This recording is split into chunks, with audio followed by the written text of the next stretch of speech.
جھلملا گئی تھی۔ اس نے بے اختیاری سے خود سے لگا لیا تھا۔ ارجمن بھی آنکھوں میں نمی لیے بیٹیوں کے قریب چلی آئی تھی۔ مانور کو آہستگی سے ہٹاتے ہوئے انہوں نے طوبا کو خود سے لگایا تو ان کے سینے سے لگتے ہی اس کی ضبط کا دامن چھوٹ گیا تھا۔ میں نہیں جانا اماں جان، میں نے آپ لوگوں کو چھوڑ کر کہیں نہیں جانا، وہ روتے ہوئے تڑپ کر بولی تو ارجمن کی آنکھوں سے بھی جھڑی لگ گئی۔ بیٹیوں کو تو ایک دن جانا ہی ہوتا ہے میری جان، اس کی پشت سہلاتے وہ حوصلے سے بولی۔ طوبا کے آنسوؤں میں شدت در آئی۔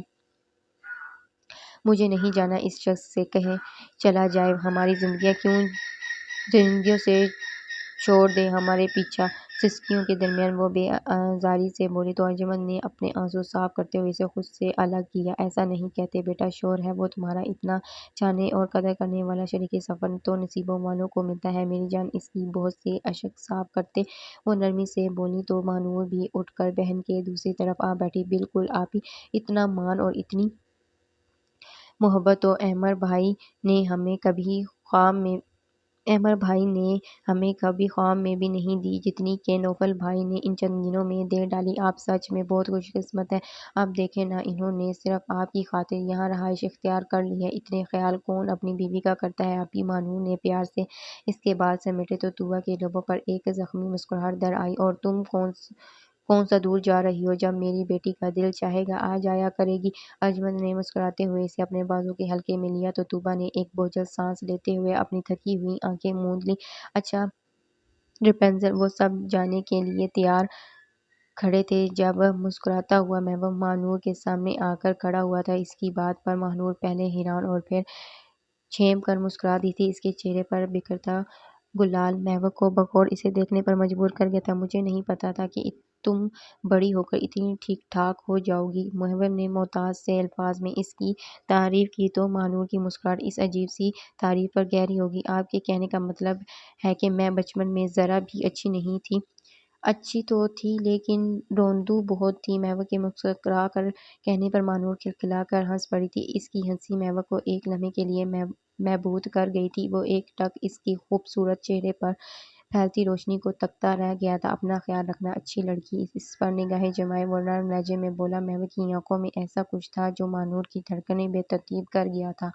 آپ بھی اپنا خیال رکھیے گا، دھیرے سے کہتے ہوئے اس نے اپنا گلابی پڑتا چہرہ جھکا لیا تو محبوب کے لیے اپنے دل میں کروٹ لینا، اس نئے احساس کو سنبھالنا مشکل ہو گیا تھا۔ وہ اس سے الوداعی کلمات کہتا سبات بیگم کے پاس آن کھڑا ہوا جو روتی ہوئی طوبا کو خود سے لگائے کھڑی تھی۔ میرے خیال میں تم وہ دنیا کی واحد بہو ہو جو اپنی ساس کے جانے پر آنسو بہا رہی ہو، ورنہ آج کل کی لڑکیاں تو ساسوں کی آمد پر آنسو بہاتی ہیں۔ سبات کے شگفتہ لہجے پر سب کے ساتھ ساتھ طوبا بھی روتے روتے ہنس پڑی تھی۔ کیا پتا ہے آپ کی بہو بیگم بھی مگر مچھ کے آنسو بہا رہی ہو۔ ترچھی نظروں سے طوبا کو دیکھتے ہوئے نوفل ماں سے مخاطب ہوا تو سبھی کی مسکراہٹ گہری ہو گئی، جبکہ طوبا کا چہرہ اس چوٹ پر یک لخت پھیکا پڑ گیا۔ میں جانتی ہوں میری بیٹی ایسی نہیں ہے، سبات نے مسکراتے ہوئے اس کی پیشانی چوم لی تھی۔ آپ ناحق ساس بہو میں پھوٹ ڈلوانے کی کوشش کر رہے ہیں بھائی، یہاں آپ کی دال نہیں گلنے والی۔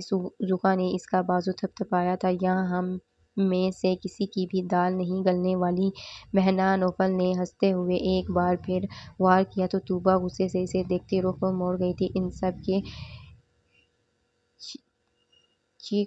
چیک ان یعنی اندر جانا کرنے کے بعد نوفل دھیرے دھیرے قدم اٹھاتا طوبا کے پاس چلا آیا تھا جو ایک طرف کھڑی آنسو صاف کر رہی تھی۔